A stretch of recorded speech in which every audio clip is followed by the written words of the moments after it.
Okay, what do I want to talk about? What is Oracle Payments? It's a module, but where does it fit in? Spend quite a bit of time on the configuration structure, so the functional setup that you need to do, because that's not, again, it's quite a bit different from 11i in places. Some of it's the same, some of it's quite different. But it's not always that intuitive about what each of the objects mean and what's the best way to set them up, which options do you set against each one. So we'll try and get that across. And bring all that together into a payment run. So what are the steps in a typical payment run? What does it look like? How does it reference those objects you've set up in your configuration?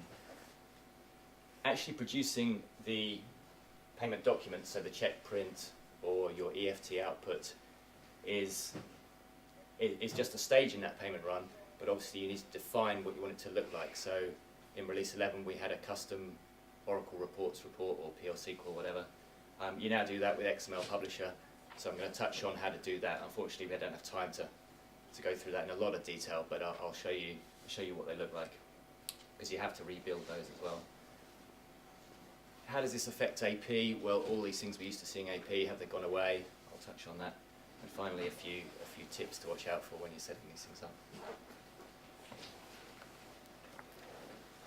Okay, starting off, Oracle Payments, what is it? Well, it's a new module, but it came from a module called iPayments in release 11, but it's quite different in release 12 in that it's tightly integrated into lots of other modules. So the purpose of it is to process inbound and outbound payments on behalf of other modules.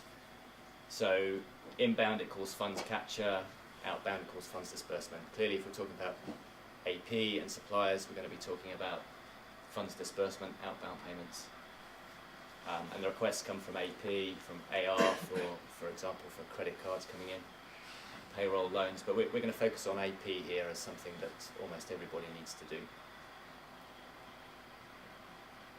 So as I said, it's tightly integrated with AP. I think if you read the manuals on Oracle Payments, the way they structure it is you can have, if you're a big company, huge company, you could have a team that just does payments. So it takes requests from other modules and different operating units, and it does all the payments. That's probably quite rare. I think most cases it's still the AP team that does the payments, same team that puts the invoices in does the payments. And of course they need to be able to do their payment runs with minimum changes that make it as streamlined as possible. So it's tightly integrated with AP, and we'll see how that works later on. And as I said before, no upgrade path. You need to rewrite your process for outputting files, and you need to reset it up in your configuration from scratch.